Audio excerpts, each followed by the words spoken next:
It is a plant care day. It is also the first day of winter here in Australia, so it's time to put down the mister and pick up the slow release fertilizer and my grow lights.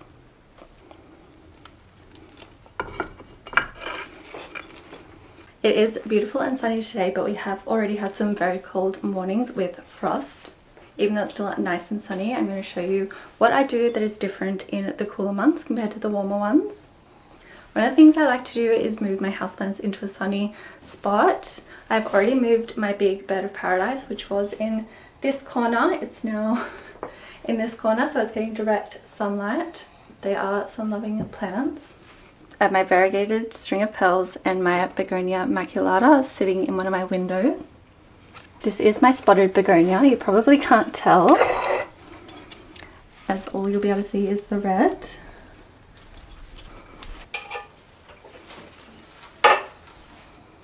See, she's absolutely beautiful and thriving. I do have her staked.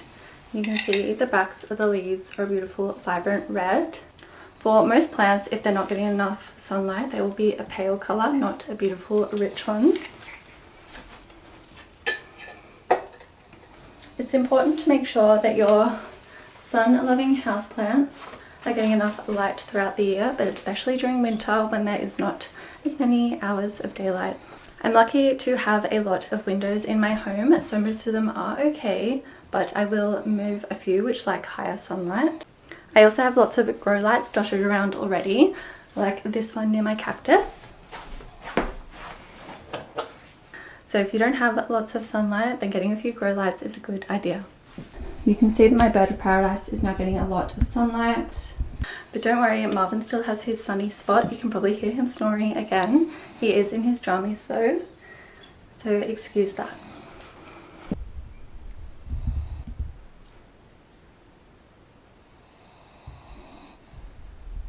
One of the biggest differences in my plant routine is I swap from using a liquid plant food monthly to using a slow release fertilizer once a season in the cooler months. I haven't used this one yet because autumn was unseasonably warm in Australia this year, so I kept using the plant food. But now it's winter and cooling down, I'm going to change to these.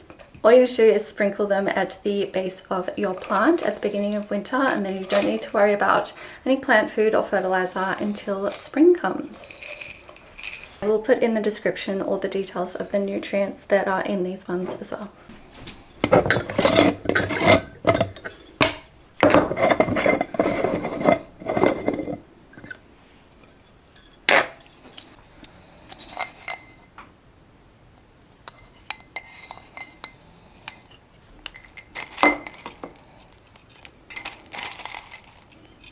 You obviously don't want to overwater your houseplants any time of year, but you are more likely to in the cooler months. Instead of sticking to a schedule, it is best to get to know your plants and look for the signs of when they may need a drink. With the Monstera, the leaves will start to curl slightly when they are thirsty. With the fiddle leaf fig, they will droop. With succulents and semi-succulents like the string of hearts, you can do the taco test. But I also just like to get in there and get dirty and feel my potting medium. So let's do that and see if this Monstera needs some water. Looking at the top layer, it does look quite dry, but that doesn't mean it is. I like to use my finger and stick it all the way in. If it comes out clean, then it means the potting medium is dry and you should add some water. If your finger comes out and there is potting medium stuck to it, it means there is still moisture being held. So let's have a look. I can feel the moisture, but let's have a look.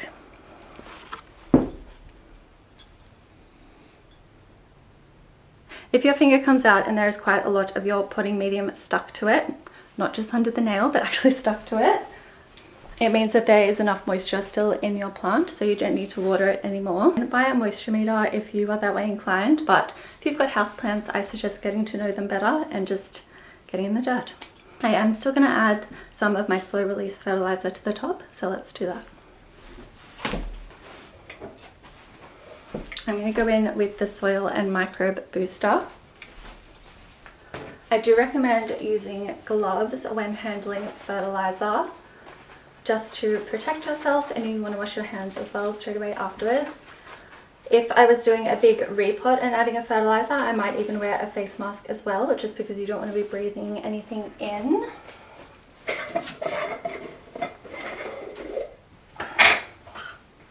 So a tiny tool here I'm going to use. I'll just sprinkle some on top.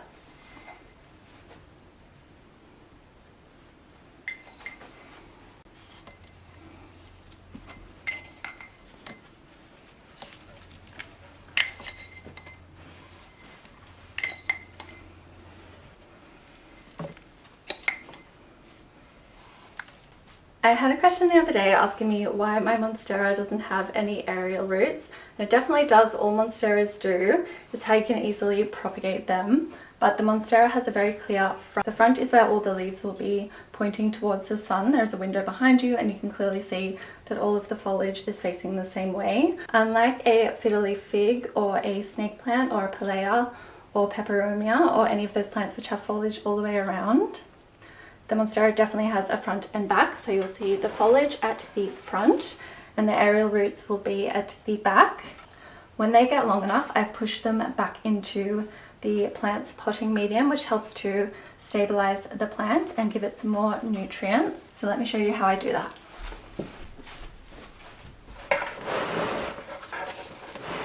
So you can see I have a bunch of aerial roots here, so if I was going to propagate, I could propagate any of these sections.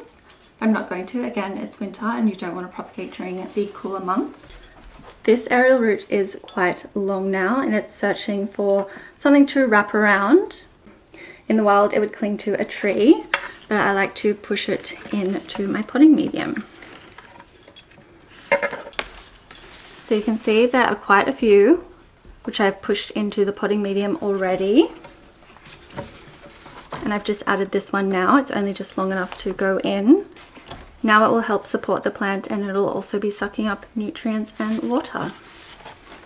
I also get a lot of commentary to stake this plant. She could be a little bit straighter, but in nature nothing's straight, so I don't really care about that. I don't like moss poles, I don't like how they look, and I don't like the maintenance. I do have a small trellis propping her up a little bit, but I don't know, I kind of like this look and she's obviously doing fine. If it gets too heavy that it is falling over, I will add a support then, but I definitely won't be adding a moss pole. If you follow me on Instagram, you would have seen on my stories, I just posted a Monstera I found in the streets of Melbourne. No moss pole, no pot, no one was looking after it, and it had flowers and fruit on it. So sometimes I think we overcomplicate plant care and you can just let the plant do its own thing.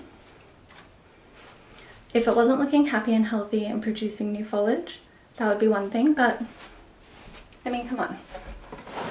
She's stunning. Remember, it's your plant, do what you want with it. Just as I don't mist my houseplants in the cooler months, I also usually don't shower them either, just because the potting medium tends to stay too damp for too long and they generally don't need the added humidity. But this philodendron white princess has had a stuck leaf for a few weeks now. I find philodendrons are quite prone to stuck leaves. So I am just going to pop this one in the shower just for the warm humidity to help that leaf unfurl without snapping. Or I had a comment the other day from someone saying their philodendron kept beheading itself, and she meant that the leaf was snapping. Gosh, this one really is about to. So let's help her unfurl, and you'll see I do actually have support for this one. I'm not anti-support when it's needed.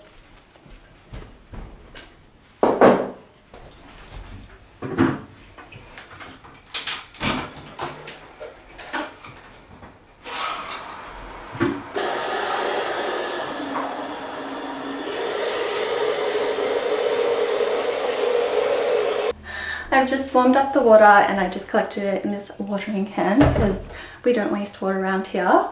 Now I'm going to put the warm water just on the leaves.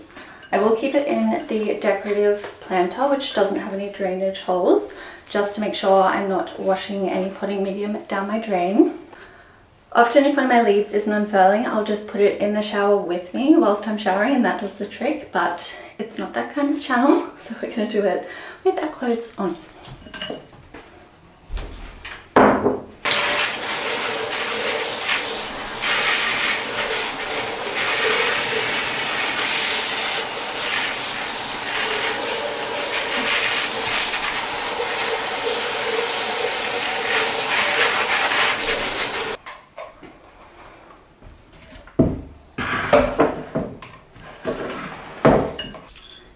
see, she's free now and should unfurl without being beheaded. So I generally don't water my plants as frequently in winter, but you still need to top up your hydro plants and propagations.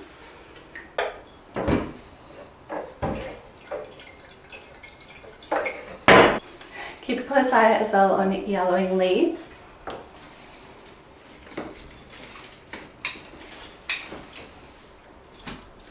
Two on my pothos. That one actually needs a repot, which is why these leaves are going yellow, but we're not going to do that today.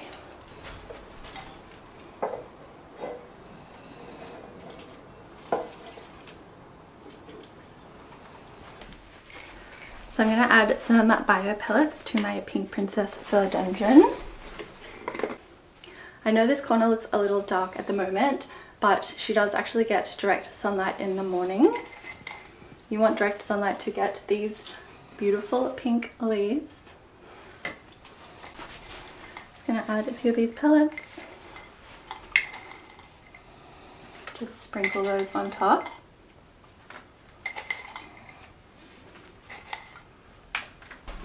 Now I'm just going to give her a top water. Do the water test first. So you can see that my fingers come out fairly clean, which means it is time to water her.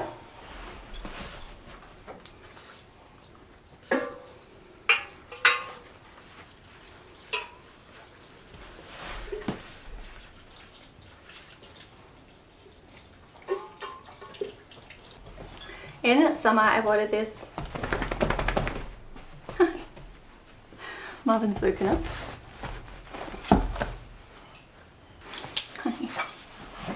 In summer I watered this plant every week, and in the cooler months I water it every 10 to 14 days, but always check before you do water it. Some plants do like to have consistently wet soil though, even in the cooler months, like begonias or ferns, so definitely adjust based off what plants you have.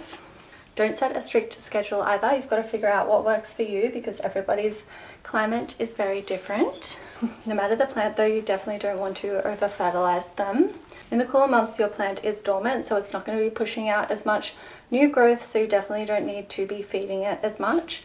Just like you can overwater your houseplants, you can over fertilize them as well, which may give you fertilizer burn and issues with your foliage. What do you think?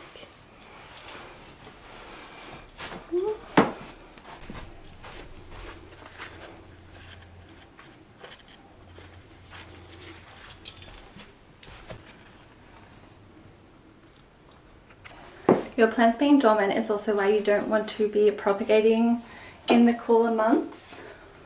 I do already have a lot which I have snipped, which are doing so well. You definitely can propagate in winter and autumn, especially if you live somewhere that doesn't get that cold, but the propagation will take longer to root and the mother plant will take longer to push out new foliage, so whilst it can be done, it is a slow process which isn't as fun.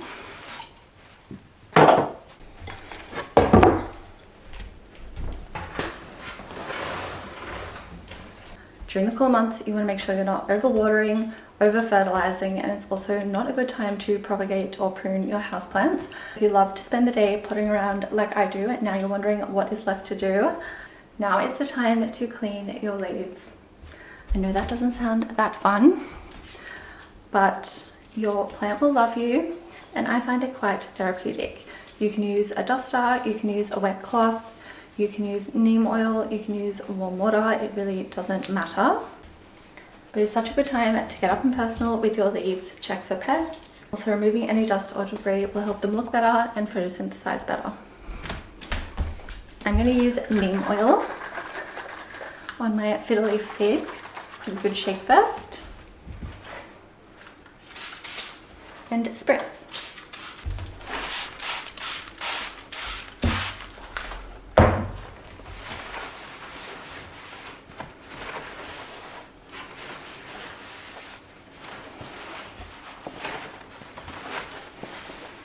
Oh, look how much better that looks. Oh, look at this one. See, this one's pretty bad too.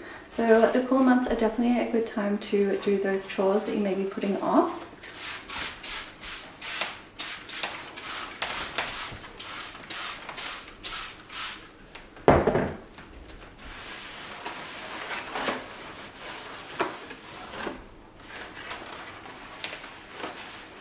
With this neem oil as well, you can just spray it and leave it. You don't need to wipe it off. So I am wiping it off because these leaves, I am wiping it in though because these leaves definitely need a clean. But as I said, you could just use warm water as well if you are also cleaning your leaves.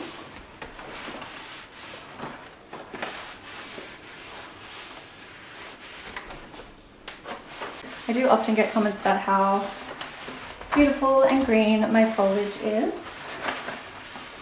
And this will help yours be beautiful and green as well.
Unlike a Monstera, you can definitely turn your fiddle leaf fig for even growth.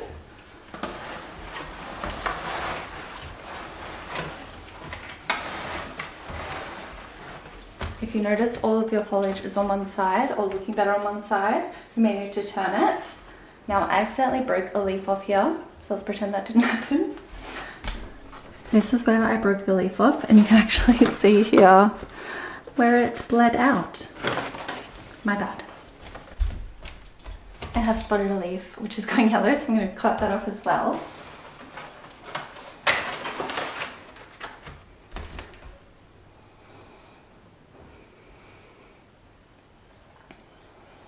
You always want to check your leaves that you remove to see if there's any issues you can spot. I like to look for pests underneath, or if you've got brown splotches, it may be a case of root rot. If you have a leaf go yellow every month or so, there's nothing to worry about, but if you have lots of leaves going yellow at the same time, then something is definitely wrong. This one is just going very slowly yellow and none of the others are, so this leaf is just aging out, so it's nothing to worry about. I know there's a bit of a running joke that fiddle leaf figs are hard to take care of, and if you look at yours wrong or move it, it will die, but that really shouldn't be the case. Like, they are big hardy trees. If you see them in the wild, they grow enormous. Obviously a plant's never going to be as happy inside as it will be in its natural environment, but you should be able to like move them, be quite rough with them. The leaves should be quite firm, they shouldn't be papery thin, except for when they're fresh. Obviously once they've just unfurled, they will be a bit softer. The older ones may get a little bit dry as well and a bit cracky, but again, they shouldn't fall off if you look at it, move it. I've dropped mine on its side. I moved them out into the rain. I moved them into my shower to wash them in the warmer months. Yeah, I'm always propagating them. I've had this fiddle leaf fig for about 5 years now, and the first time I left it alone for 2 weeks over summer, I didn't do any prep for it, and it did get a little bit heat stressed, but that's all that came out of it, so it's okay. Now I know better and prepped my plants. Let me see.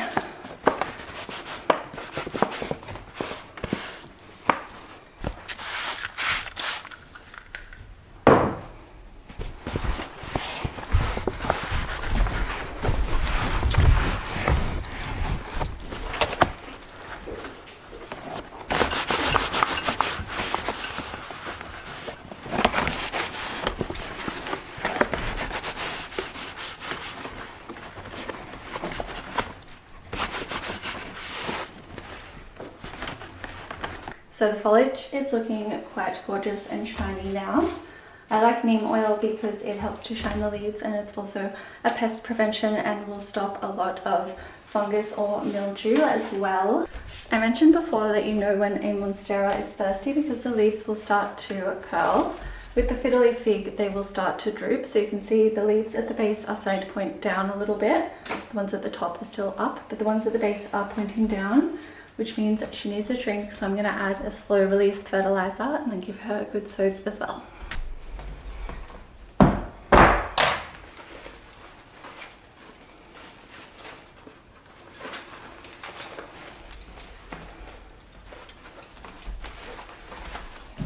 So I'm going in with the bio pellets.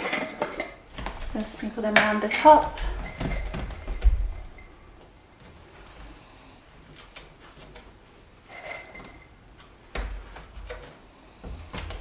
And now I'm going to top water. I find this plant will take a litre of water, which is a full watering can.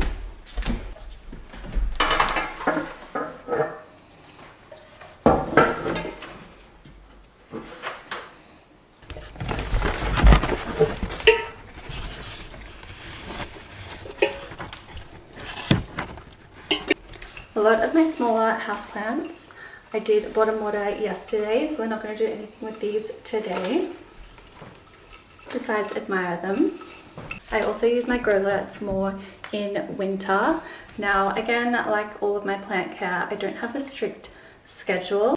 I replaced my regular lamps with grow lamps, so I'm not using both at once, as that would use a lot of power, but I use them like I would a lamp. So I use them for a few hours in the morning because I'm an early bird and get up when it's still dark, so I will switch them on, and then as soon as it is daylight I will switch them off, and then again at night I will have them on in the evening because no one likes overhead lights in this house. So I've got one which I will actually move around as well, so sometimes it'll be on my fiddle leaf. Pop it over here on my Monstera, and this was one of my fiddle leaf propagations which I've planted now. So I do have quite big windows here, so these plants do get a lot of natural sunlight, but again I just like to move this around to make sure that they are getting ample sunlight, especially these base ones. If I'm out, I don't have them on. They're definitely not on a timer or a strict light regimen. Like with lots of things, I kind of just go with the flow, and again my plants are pretty happy, so you can just do what works for you. It is important though that your grow lamp is at least 30 centimeters away from your plant so it doesn't burn it, and your plant will also grow towards the light source, so you don't want it underneath or in a weird position, or you're going to end up with a wonky plant.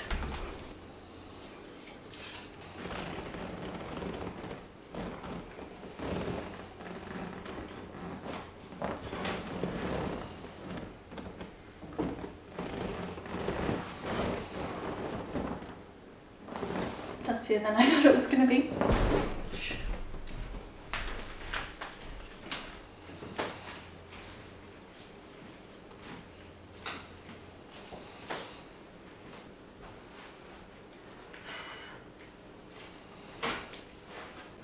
I think that's it from me for today. Let me know if you have any questions and what you want to see in next week's plant care day.